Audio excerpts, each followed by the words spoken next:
What's up, guys? It's your boy Zowoki back out with another Chris Watts type video. And today, a lot of you guys have been asking me to look into this analyzation of Cindy Watts's language compared to Chris Watts's language during his interviews and so forth like that. I should say body language, not his actual language and so forth like that. And what better way to do so is by Martin Decoder. Now, I've been watching a lot of his videos on different things, and he definitely knows his stuff when it comes to figure out people's lingo, their dialect, body language, facial recognition, and it actually has helped me in future times now when I'm talking to people, just kind of seeing people out and so forth like that. I like this guy. And you guys have been sending me his video saying I should look into this one, which is Chris Watts' mother cannot stop defending him, but why? And the Chris Watts or Cindy Watts language analysis. Now, I'm not blaming Cindy Watts for Chris Watts's hand in this murder. I'm just looking at the problem that has arisen that Cindy and Shannan did not get along together, and they're both kind of doing this in Chris's ears. It just was a complete mess. So we're going to get into it, but before we go any further, if you guys could do me a solid favor and subscribe to the YouTube channel by hitting the wiper icon down the bottom right, hit the bell icon next to it, so when I do post videos like this one, you guys will get that little ring notification that I've posted that video, and then you guys can watch, comment, like, and share. And again, I'm so thankful for all of you guys. I can't wait to see what the future holds. And let's get back into the video right now and take a look at the Cindy Watts analysis of body language. I would have never in a million years thought something like this could happen to him. That marriage should have ended a long time ago. No, it shouldn't have. In this video, I'll analyze. I'm honestly thinking too, it would have, I think, survived if it wasn't for Nichol Kessinger and his mother putting all this information and all this little stupid stuff that she was coming up with about Shannan. If Chris was left alone to be in his relationship, his marriage with his wife, he would have probably still been with her today. Important parts of an interview with Cindy Watts after Chris Watts, her son, had accepted a plea deal. I'll focus on how Cindy depicts Chris. I think murderers need to stop getting plea deals. Because obviously the plea deal is to lessen their sentence or let them survive death row. Because in this instance, when we know for a fact 100% that Chris Watts was the main squeeze, there's obviously people that think that Nichol Kessinger was involved, but the man himself murdered his family. So stop giving this guy plea deals, give him the death penalty, because he took away 4 souls that should be still here today. Versus how she depicts Shannan. Linguistically, these depictions reveal a lot about Cindy's personal opinions and thought patterns.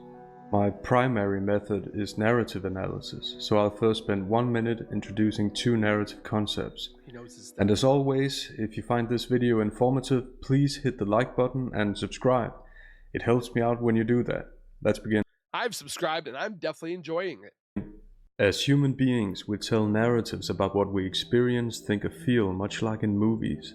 There are good guys and bad guys, or good things and bad things, and there's a meaning behind our words. This is where narrative form and narrative function come into play. There are at least 2 elements associated with each category.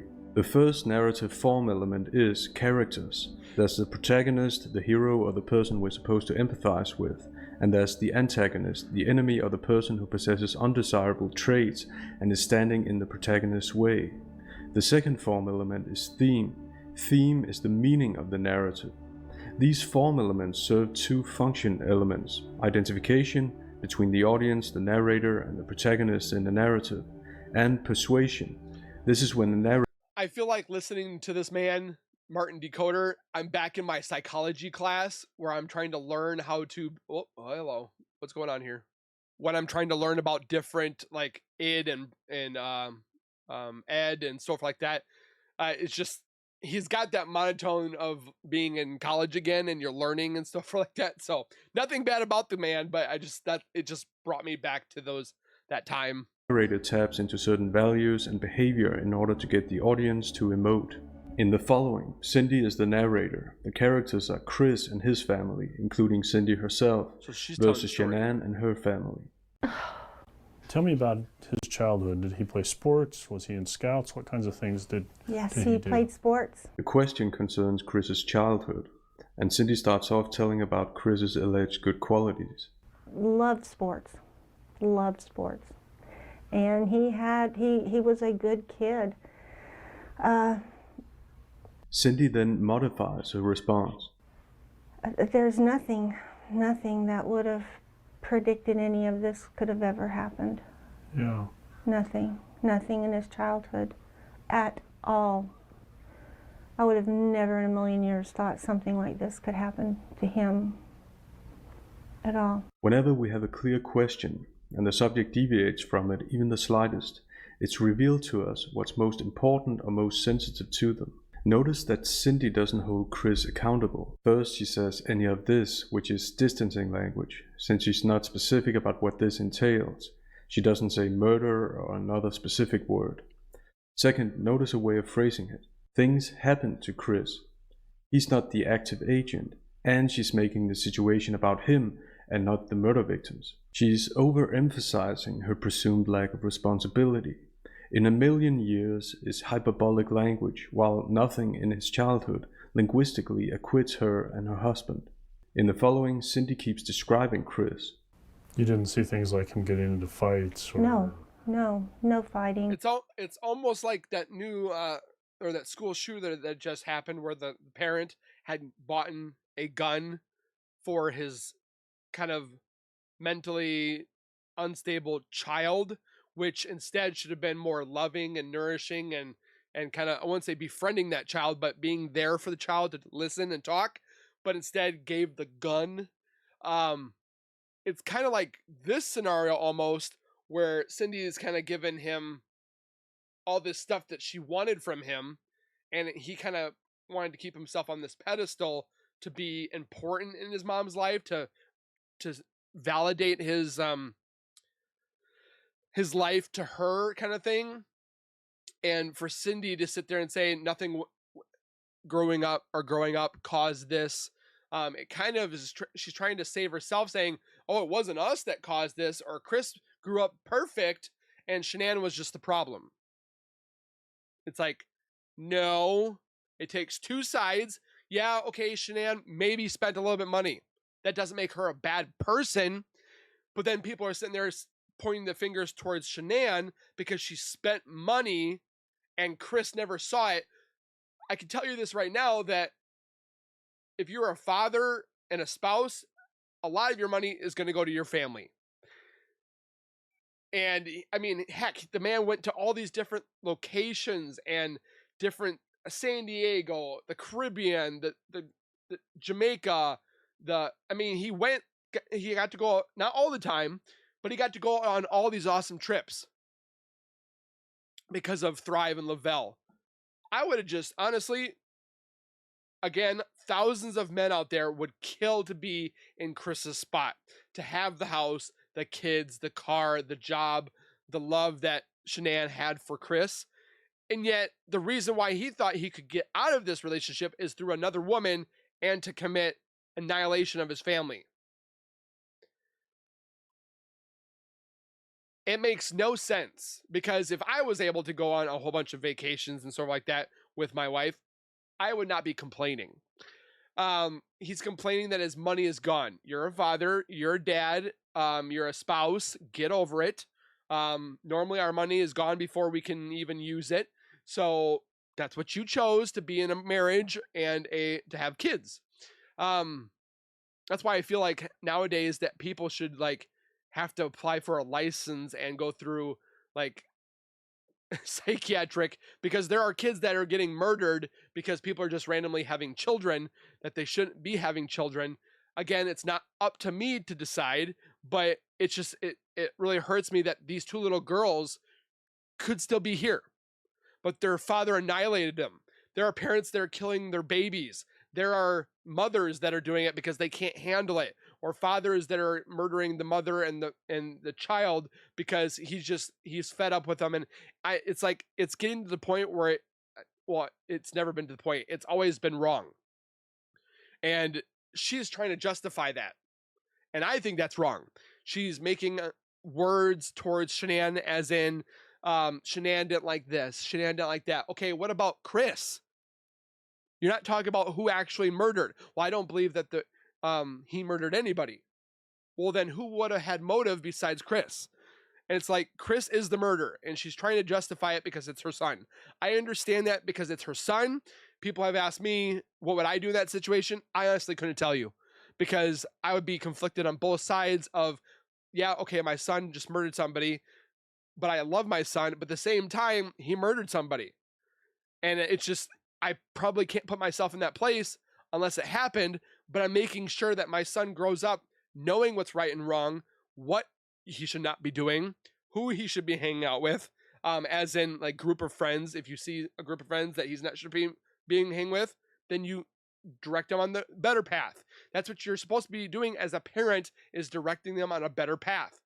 I feel that Cindy thought she was directing him on a certain path, but it was controlling him a little too much. But again, there's nothing wrong with controlling parents if they do it right, kind of thing.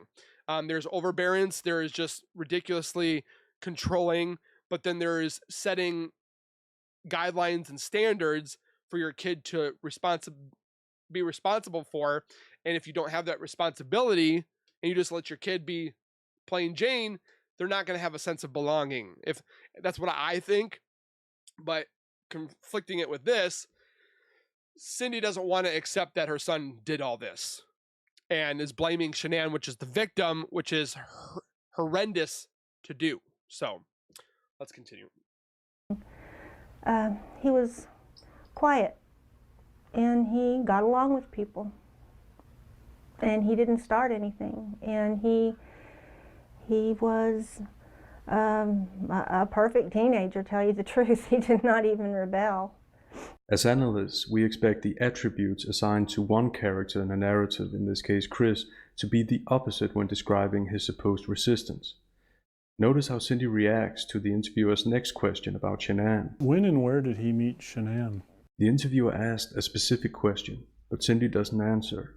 They met, and he liked her, she liked him, but it didn't, I don't think that was love at first sight or anything. That's not what he asked. They took a little while and I guess got to know each other. He asked, when and where did they meet? Not how they felt, where and when did they meet? And, dated. It was always a little strange that she always said a lot of things about Chris in front of me that I didn't like. Like, this isn't the kind of person I would date. He doesn't know how to do this, or he doesn't know how to do that. He looks like a skater boy. My fiance does it all the time. Doesn't mean she hates me. Doesn't mean she wants to fight my mom. Doesn't mean I would do anything to hurt her, or vice versa. I just think this is completely hogwash with what she's saying right now. But look at his hair. so, Look how much stuff he puts on his hair. It was just on and on and on, and I just got a bad feeling. Cindy starts with aligning with the interviewer's question, but then performs self-repair. Self-repairs are frequently used when the subject deems other information more convenient for them. Her answer has a self-serving function. It serves to establish the narrative about Chris being the main protagonist and Shannan the main antagonist. Her abundant examples of what Shannan allegedly said to her about Chris overemphasize this point, not to mention the visible disgust in her face when she's recalling Chris's relationship with Shannan. Cindy was asked about Chris and Shannan, but she considers her own experiences more important to mention. This speaks to an agenda with her answers. But is a conjunction meant to create contrast and to minimize that which precedes and want them liking each other to be a prominent plot element in her narrative. Indicates that the subject's acutely aware of the interviewer's presence at a particular point. As we'll see later on, there's a pattern in Cindy saying you know when the questions involve Shannan or other topics that are unpleasant for her. It's negative. So far, we just noticed that it's there. And they got married in 2012. Did they get married in North Carolina? They did. Mm-hmm. How was that? They didn't attend. No, we didn't attend. Really? Mm-mm. Put your differences aside and support your son. Go to the wedding. You might not like the bride, but it's what he wants and what's going to be good for him. We didn't attend because Shannan and I just couldn't get along. And I think that's wrong. I didn't like the way she treated him. Linguistically, this is shared guilt. Cindy doesn't say I couldn't get along, which would portray her as the difficult one of the two. We couldn't get along. However, she makes a pronoun switch to I when she seeks to depict herself as the mother who merely looked out for the best interests of her son. We now have a multi-protagonist framework, Chris and Cindy. Pay attention to her use of present tense I don't before herself past tense, which logically is the correct tense considering that Shannan's not alive. But the present tense may reveal to us that her resentment of Shannan is ongoing. In the following, notice how Cindy never misses an opportunity to associate Chris with the positive attributes of another person. An innocent person, that is. Tell me about Bella and Celeste. Oh, Bella was Like Chris. just like Chris. Just like him, shy, cautious, conservative. It breaks my heart to know that they're not here. Her euphemizing language to know that they're not here is worth noting. Chris is not even in the picture here, and there's no mention of the word murder or other specific language. That your Do son you think did. Chris loves Shannan? Oh God, he loved her. And she loved him. But are you looking at that? Yes, I believe he loved her at first. I believe he did. But I think as the years went on, I think it just being in that kind of a relationship, which the social worker even said that marriage should have ended a long time ago. What In social narratives, worker? protagonists can have helpers. The mention of the social worker and the adverb even help verify and stress Cindy's point about the marriage being optional. This is external validation, where the subject uses other people to validate what they're saying. Her self-repair points to withheld information. Cindy refrains from detailing their relationship, but because of her previous statements, we can infer what she thinks about Shannan. Tell me what happened when they were reported missing. What did you find out? How did you find out? Who told you? I think Ronnie called me. Ronnie called me and said that they're missing, and I thought, I don't believe it. I didn't believe they were missing. I believe that she was going Punishing to him. punish Chris. It's funny that Nicole and Cindy both say that.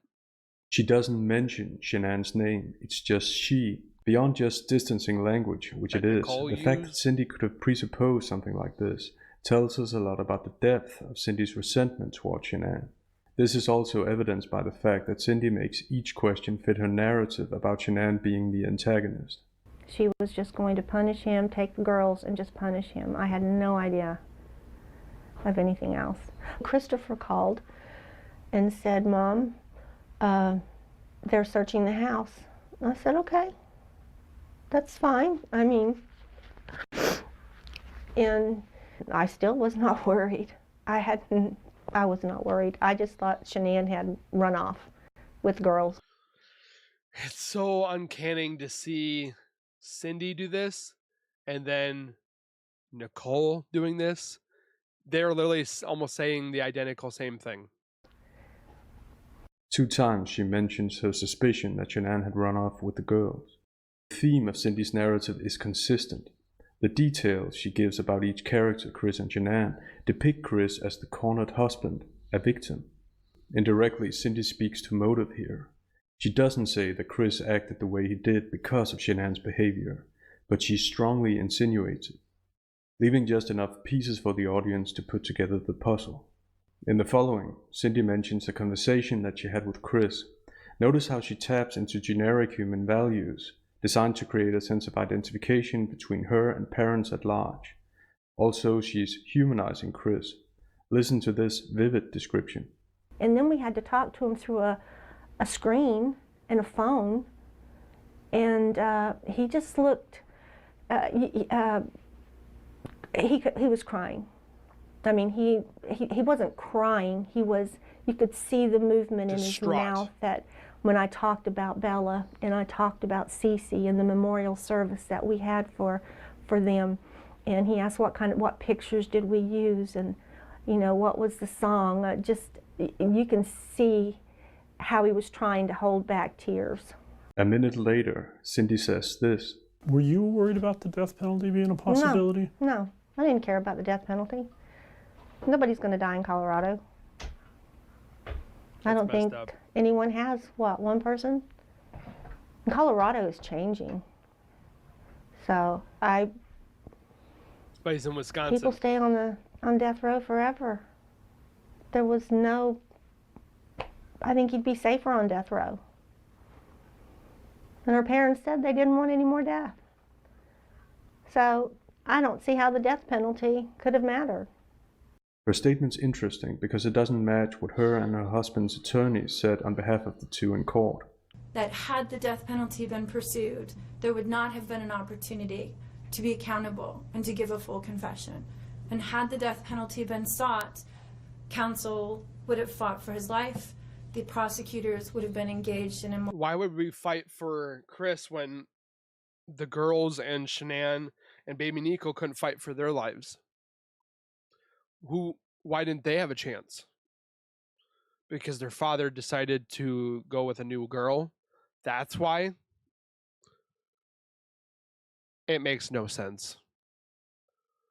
Multiple-year battle, the families would have been torn apart, this community would have had to subsidize it and endure it, and we have so much respect and gratefulness that that did not happen.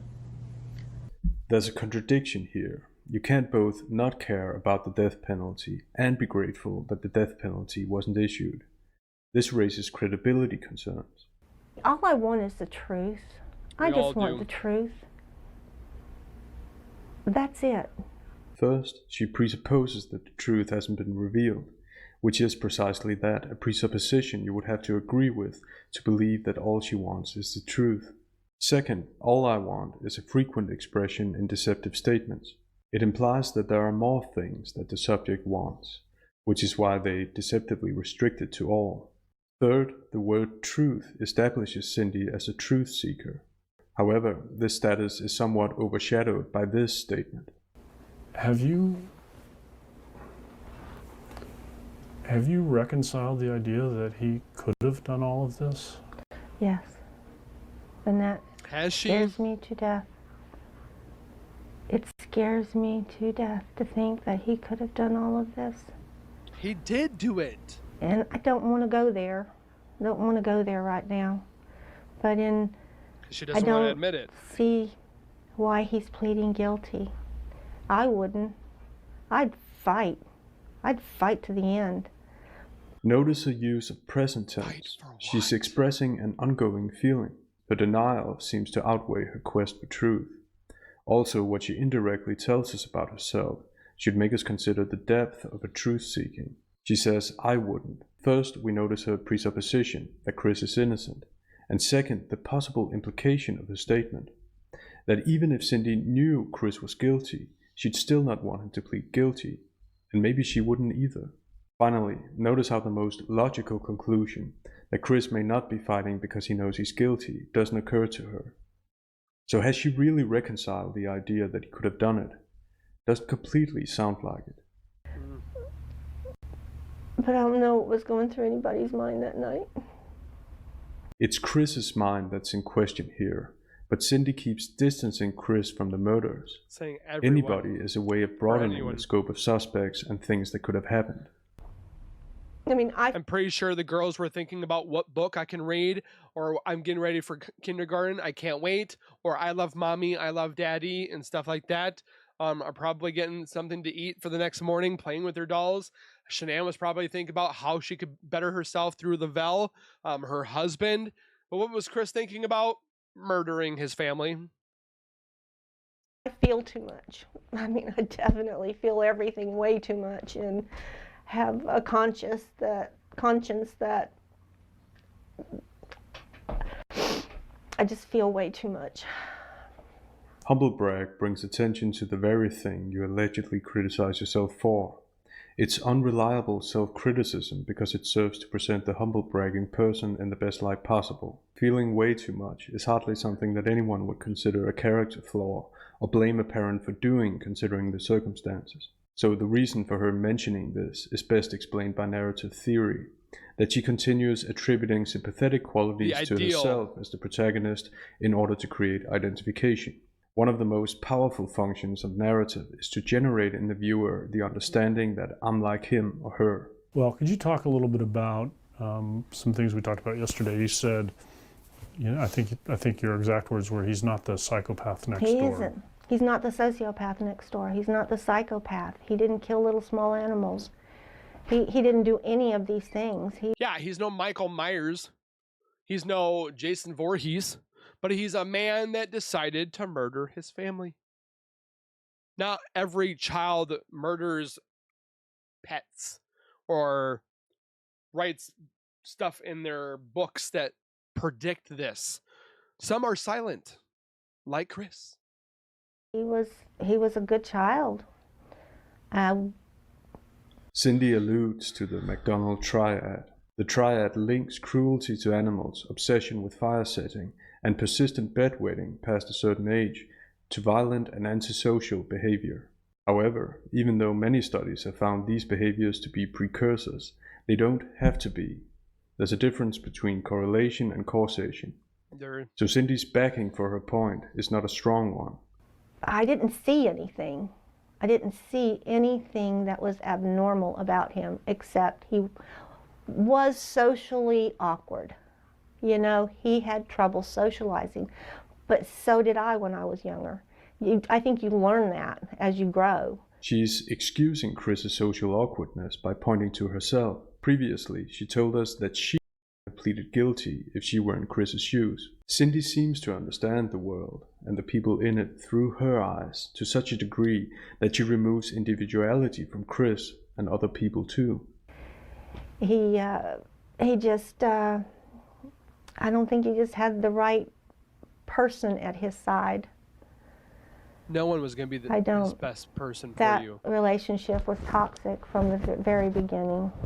Again, Shannan's depicted as an obstacle in Chris's life. The adverb just minimizes Chris's responsibility and again discreetly speaks to motive. Even though Cindy's very concerned with saying that Chris couldn't have done it, she also leaves enough verbal hints to explain his actions, presuppose that he's guilty. She's ambiguous or double-tongued. What would you say to Shannan's family if you could talk to them? This is a 6-second pause, which in conversation analysis suggests that a problematic question has been asked. Compare this response time to her previous response time. I think your exact words were, he's not the psychopath next door. He isn't. He's not the sociopath next door. He's not the psychopath. Evidently, it's much easier for her to reject that Chris is a psychopath than to answer this question about Shannan's family. Let's make a judgment about the delayed response time after hearing the last 30 seconds of this interview. Listen to this. God, I'm so sorry this happened. For both our families, because we both lost everything. That's not what he asked. He asked, what would you say to the Ruseks? Why would you say we both lost everything? You didn't lose your son. They lost their daughter, their grandchildren, their soon-to-be grandson. Yes, she did lose grandbabies, but she didn't lose her son. She lost the freedom with him. I bet she still gets to hug him, talk to him, call him, write him, send him commissary, send him whatever that he can technically have in prison. But the Ruseks can't do that. They lost a daughter. We lost our son. We lost our grandchildren. We all lost. Everybody did. And you'll never get it back. and they were precious. They were so, so precious. Overall, this is an insincere apology. That didn't even sound like an apology. Notice how unclear this what? This is distancing language. The verb happened doesn't hold anybody accountable. What's occurred here isn't just something that happens, but Cindy makes it sound like it. She says you know twice, which again indicates that she's acutely aware of the interviewer's presence. There's something about this particular topic that drives her to persuade the interviewer and us as the audience about what she's saying. Implicitly, she's showing us that this is a hard question for her to answer in the most convenient way possible. The delayed response time also points to this. She needs time to come up with a self-serving answer. Because she does make the answer self-serving. She quickly makes it about her, saying she's sorry for both her families. By this pronoun choice, she's collectivizing or sharing the sorrow. Notice how she equates the murder of Shannan to the imprisonment of Chris using the same verb, lost. We would argue that lost doesn't have the same meaning for both families. But in Cindy's narrative, with her and Chris being the protagonists, it makes sense. She says a daughter when talking about Shannan's family, but she says our son. We should note at least two things about this difference. First, the use of an indefinite article, is distancing language. She can't or won't assign the proper pronoun their to Shannan's family. Second, with our as a possessive pronoun, she reveals her primary concern, what's closest to her, And Nichol herself Kessinger and did her this family, all the time. what they have lost. These were some important parts of the interview. Thanks for watching. Oh, I wanted more from this man. This man was on point about everything, and I'm not even an expert. I'm telling you that this woman had the same exact dialect and speech as Nichol Kessinger, and it's right there in front of you. It's there, and they're like, nope, we're not looking at it. What do you have? I don't care. We got what we wanted. Chris is in prison. We're done. Have a good day. And then left. Like, that's not how it's supposed to be. With that being said, if you guys could comment your thoughts, opinions, and so forth like that down below, I surely love to read them as much as I can try to get to every single one of them. So please bear with me. Don't forget to subscribe, comment, like, and share with your friends. And we will see you guys in the next video. Please take care, be safe, and as always, keep nerding on, and we'll see you guys in the next video. Peace.